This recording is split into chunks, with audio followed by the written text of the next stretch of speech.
Hello students. पिछले lecture में हमने ब्रेकडाउन के बारे में पढ़ा, जेनर ब्रेकडाउन और एवलांचे ब्रेकडाउन। तो जो हमारा जेनर ब्रेकडाउन या एवलांचे ब्रेकडाउन था वो रिवर्स वाइज कंडीशन में होता है।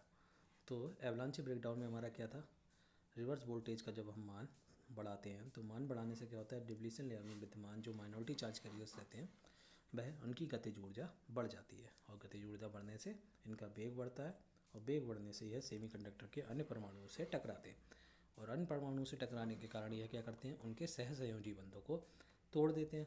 इससे क्या होता है, डायोड में नए इलेक्ट्रॉन और होल उत्पन्न हो जाते हैं। अब नए इलेक्ट्रॉन और होल भी जो उस पर अप्लाई एनर्जी रहती है, अप्लाई वोल्टेज रहती है, उसको ग्रहण करके ऊर्जा प्राप्त कर लेते हैं, और ऊर्जा प्राप्त करने से क्या करता है, वो उस एनर्जी से फिर से सेमीकंडक्टर के दूसरे परमाणुओं के साथ टकराते हैं, और टकरा के उनके एटम्स को के इलेक्ट्रॉनों को के सहसंयोजी बंधों को तोड़ देते हैं। तो इस तरीके से बार बार सहसंयोजी बंध टूटने से बार बार इलेक्ट्रॉन और होल्स जनरेट होते हैं, जिससे उस सेमीकंडक्टर मटेरियल में चार्ज कैरियर्स की संख्या लगातार बढ़ती जाती है, जिससे जो प्रवाहित होने वाली धारा है वो भी बढ़ने लगती है। तो इस घटना को हम क्या कहते हैं, एवलांचे ब्रेकडाउन कहते हैं। जबकि हमारा जो जेनर ब्रेकडाउन है उसमें क्या होता है, जो हमारे एन और पी टाइप के मटेरियल रहते हैं इनकी जो डोपिंग लेवल रहता है वो बहुत हाई रहता है। तो इसे हम बहुत कम रिवर्स वोल्टेज भी देते हैं। जब भी पॉइंट अगर 6 वोल्टेज भी दे रहे हैं तो देने पर क्या होता है, जो इसके डिप्लीशन लेयर में मौजूद परमाणु हैं वो उन पर एक फोर्स लगता है, जिसकी वजह से उनके सहसंयोजी बंध टूट जाते हैं, और जैसे सहसंयोजी बंध टूटने से भारी संख्या में इलेक्ट्रॉन और होल के पेयर उत्पन्न होने लगते हैं। अब यह जो चार्ज कैरियर्स होते हैं रिवर्स वोल्टेज द्वारा एस्केलेरेट हो जाते हैं और गति प्राप्त कर लेते हैं, और डायोड में रिवर्स करंट के मान को तेज़ी से बढ़ाते हैं। तो इस प्रोसेस से, जिसमें डिप्लेशन लेयर में उपस्थित सेमीकंडक्टर पदार्थ के परमाणुओं के इलेक्ट्रॉन सहसंयोजी बंध प्रबल इलेक्ट्रिक फील्ड द्वारा टूटते हैं। अर्थात जो हमारा जेनर ब्रेकडाउन रहता है इसमें क्या रहता है, इसमें जो बंध टूटते हैं वह प्रबल इलेक्ट्रिक फील्ड द्वारा टूटते हैं। तो इसको हम जेनर ब्रेकडाउन कहते हैं, और वह वोल्टेज इस पर जेनर ब्रेकडाउन होता है जेनर ब्रेकडाउन वोल्टेज कहलाती है। इसके अलावा हमने पढ़ा था फॉरवर्ड वाइज करेक्टरिस्टिक। तो फॉरवर्ड वाइज करेक्टरिस्टिक में क्या था, हम पी एन जंक्शन को फॉरवर्ड वाइज करेक्टरिस्टिक्स में रखते हैं, रखने के बाद हम ग्राफ खींचते हैं किसके लिए, सिलिकॉन और जर्मेनियम की फॉरवर्ड वाइज करेक्टरिस्टिक्स के लिए। तो इस तरीके से हम जब उसके बैरियर पोटेंशियल से अधिक का या बैरियर पोटेंशियल से अधिक का वोल्टेज अप्लाई करते हैं, तो यह बैरियर वोल्टेज से अधिक का वोल्टेज अप्लाई करते हैं तभी वह ऑन कंडीशन में आते हैं और उनका ग्राफ आगे बढ़ता है, वरना तब तक उससे पहले कंडीशन में क्या रहते हैं, वो जीरो रहते हैं। तो हम लोग अब बात करेंगे रिवर्स वाइज अभिलक्षण अर्थात रिवर्स वाइज करेक्टरिस्टिक्स की। तो रिवर्स वाइज करेक्टरिस्टिक्स में क्या रहता है, जो हम पी एन जंक्शन रहता है उसे हम रिवर्स वाइज करेक्टरिस्टिक्स में या वो रिवर्स वाइज में कनेक्ट करते हैं। अर्थात पी को किससे करेंगे, पी को नेगेटिव से और एन को पॉजिटिव से। जबकि फॉरवर्ड वाइज में हम क्या करते हैं, पी को किससे करते हैं, पी को पॉजिटिव से और एन को नेगेटिव से। तो इस तरीके से जो हमारा रिवर्स वाइज करेक्टरिस्टिक्स रहता है, तो इसमें हम पी एन जंक्शन को रिवर्स वाइज में कनेक्ट करते हैं और उसमें वोल्टेज अप्लाई करते हैं। वोल्टेज जब हम अप्लाई करते हैं तो अप्लाई करने से क्या होता है, उसमें अलग अलग वैल्यूज़ आना शुरू होती हैं। प्रत्येक अवस्था में वोल्टेज परिवर्तन के साथ क्या होता है, डायोड में करंट पर इफेक्ट का अध्ययन किया जाता है।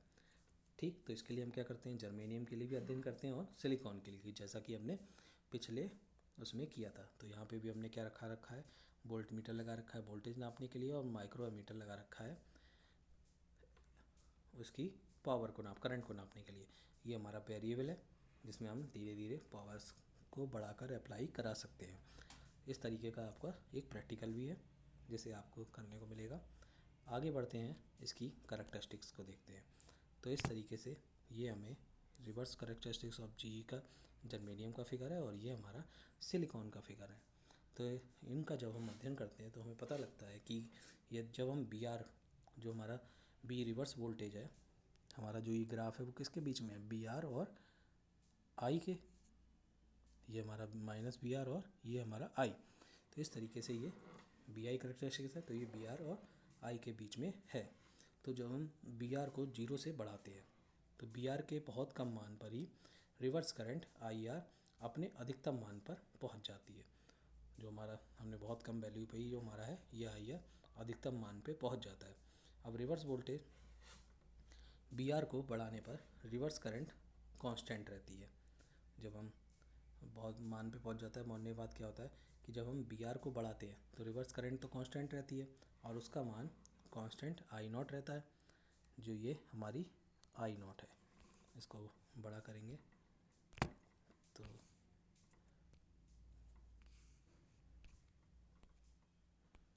दिखाई देगा।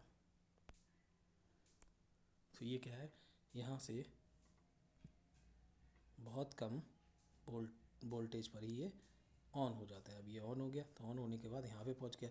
अब यहाँ से ये आई नॉट पे कांस्टेंट रहा, जो हमारा आई आर है अधिकतम मान पे पहुँच गया और आई नॉट पे कांस्टेंट रहता है। तो इस रिवर्स वोल्टेज को रिवर्स सैचुरेशन करंट या लीकेज करंट कहते हैं। तो यह करंट माइनॉरिटी चार्ज कैरियर्स के कारण प्रवाहित होती है। माइनॉरिटी चार्ज कैरियर्स हर उसमें पीएन जंक्शन में होते हैं। मेजॉरिटी कैरियर्स भी होते हैं और माइनॉरिटी कैरियर्स, जैसे मेजॉरिटी कैरियर्स होल्स और इलेक्ट्रॉन्स हैं, ऐसे माइनॉरिटी कैरियर्स भी होल्स और इलेक्ट्रॉन्स रहते हैं, जो कि अपोजिट प्लेट्स की टाइप में रहते हैं। तो इस तरीके से यह करंट माइनॉरिटी का चार्ज कैरियर्स के कारण प्रभावित होता है तथा वोल्टेज पर निर्भर नहीं करता है, क्योंकि यह माइनॉरिटी कैरियर्स के टेम्परेचर के कारण उत्पन्न होता है। लेकिन जब हम टेम्परेचर के बढ़ने पर रिवर्स करंट क्या है, बढ़ जाती है। अब टेम्परेचर के बढ़ने पर रिवर्स करंट का मान जो बढ़ता है वो 1 डिग्री सेंटीग्रेड पर 7% बढ़ता है और 10 डिग्री सेंटीग्रेड पर यह क्या होता है, दुगना हो जाता है। तो इस तरीके से ये हमारा रिवर्स सैचुरेशन करंट बढ़ता है।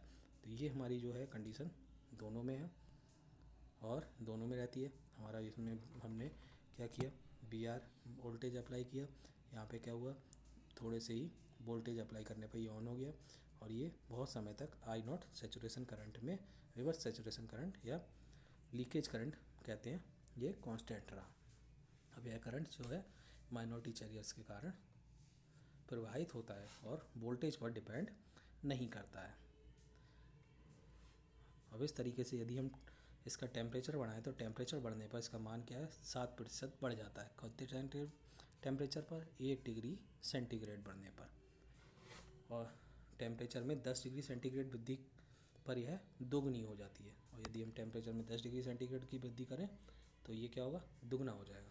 तो इस रिवर्स वोल्टेज बी आर को डायोड की ब्रेकडाउन वोल्टेज से अधिक किया जाए, हमारी ब्रेकडाउन वोल्टेज है, इससे अधिक किया जाए तो रिवर्स करंट आई आर तेज़ी से बढ़ता है।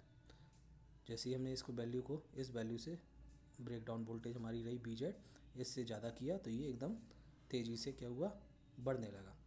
अर्थात जो हमारा डायोड का ब्रेकडाउन, डायोड जो है वो ब्रेकडाउन अवस्था में चला जाता है। और ब्रेकडाउन हमने पढ़े थे पीछे, 2 तरीके के होते हैं, कौन कौन से, जेनर ब्रेकडाउन और एवलांचे ब्रेकडाउन। तो ब्रेकडाउन अवस्था में डायोड पर वोल्टेज लगभग क्या रहती है, कांस्टेंट रहती है, जैसा कि हमने चित्र में देखा, ये यहाँ से यहाँ तक कांस्टेंट रहती है। तो ये हमारे रिवर्स वाइज कैरेक्टरिस्टिक्स के फिगर है, यह रिवर्स वाइज कैरेक्टरिस्टिक्स का ग्राफ है। तो इस तरीके से ये हमारे ग्राफ है। अगर हम बात करें दोनों के कंबाइन ग्राफ की, तो ये हमारा दोनों का कंबाइन ग्राफ है, जो किसका है, डायोड की फॉरवर्ड वाइज कैरेक्टरिस्टिक्स का ये, और ये डायोड की रिवर्स वाइज कैरेक्टरिस्टिक्स का। तो इस तरीके से ये हमारे कंबाइंड कैरेक्टरिस्टिक्स का ग्राफ हो गया, जिसके द्वारा हम फॉरवर्ड वाइज और रिवर्स वाइज दोनों की वैल्यूज़ को देख रहे हैं। यहाँ क्या हो रहा है, यहाँ जैसे डायोड ऑन हो रहा है उसके बाद धीरे धीरे करके वैल्यूज़ एक बाद में एक साथ बढ़ती चली जाती है। यहाँ क्या होता है, बहुत कम वोल्टेज पे ऑन होता है और ऑन होने के बाद कुछ देर तक रिवर्स सैचुरेशन करंट में रहता है या लीकेज करंट यहाँ तक फ्लो होती है। उसके बाद जैसे ही इसमें हम अप्लाई करते हैं तो अप्लाई करने पे क्या होता है, इसमें यह ब्रेकडाउन वोल्टेज से ऊपर पहुँचता है। जैसे ही ब्रेकडाउन वोल्टेज पर पहुँचता है ये एकदम इसकी वैल्यू आई आर की बढ़ जाती है।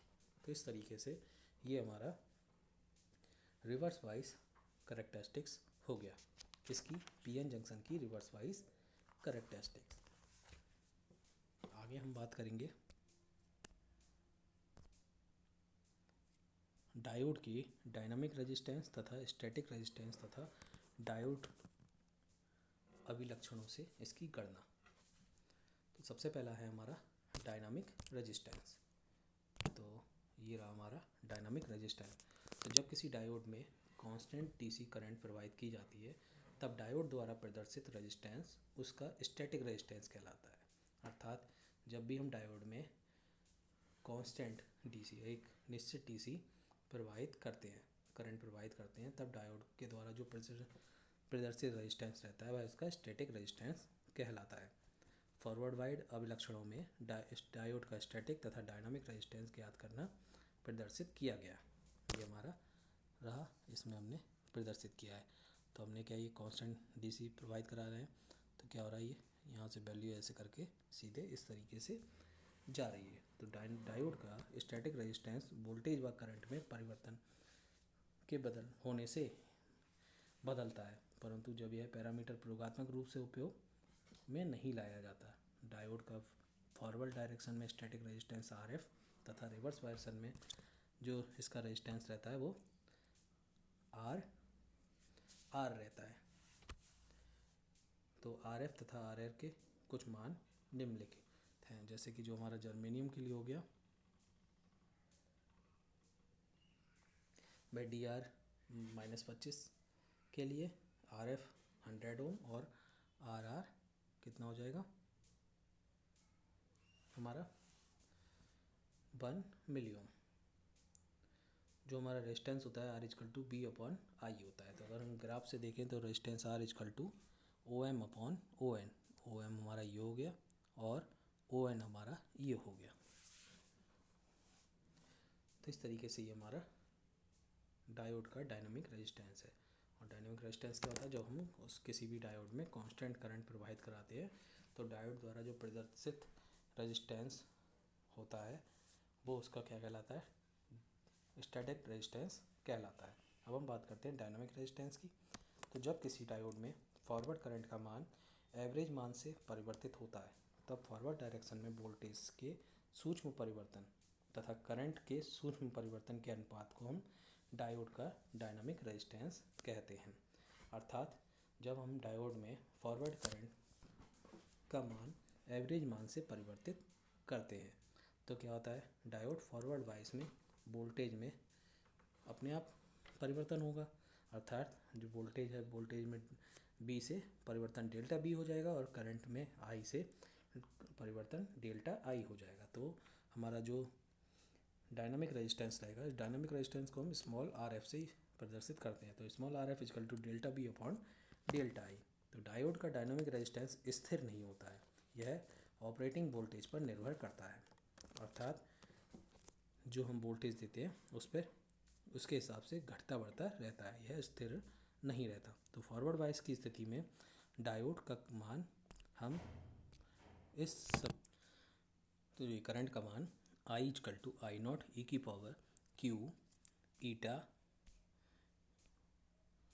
e⁻QV/NKT होता है। तो इस तरीके से हमारा वैल्यू रही I=I0 e⁻QV/NKT। तो यहाँ पर जो I है यह डायोड की फॉरवर्ड करंट है और इसका मात्रक एम्पियर है। हमारा I0 है, यह टेम्परेचर Tk पर रिवर्स सैचुरेशन करंट है, इसका भी मात्रक एम्पियर है। ये जो B है QV, B है जो ये फॉरवर्ड वोल्टेज है, इसका मात्रक वोल्ट है।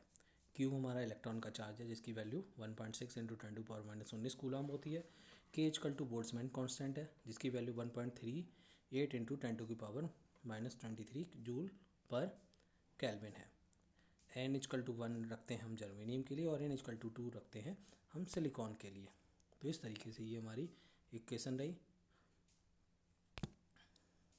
तो समीकरण 2 से, जो हमारी समीकरण 2 है, ये हमारी समीकरण 2 मानिए इसे। तो इस समीकरण 2 से तो DI/dV I0 e⁻QV/NKT × Q/NKT हो जाता है। तो इस तरीके से हम सॉल्व करते हैं। तो DI/dV I × Q/NKT। अब जो हमारी समीकरण 1 थी RF =delta V upon delta I, उससे जो हमारा D I upon D V है ये आर एफ के बराबर हो जाता है।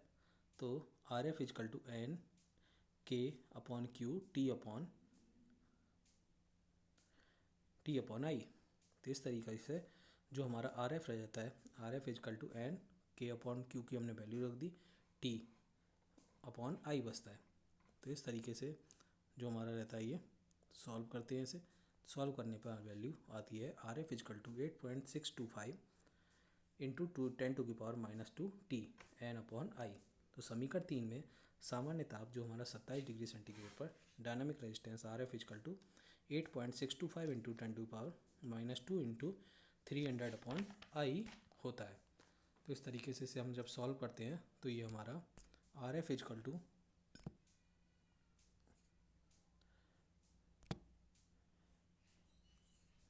26 एन अपॉन आई आ जाता है। तो अतः छोटे डायोडों का डायनामिक रेजिस्टेंस जिनका प्रयोग रेडियो रिसीवर आदि में किया जाता है, 1 मिली एम्पियर फॉरवर्ड करंट के लिए यह लगभग 26 ओम होता है तथा इसमें अधिक करंट पर आर एफ और कम भी होता है।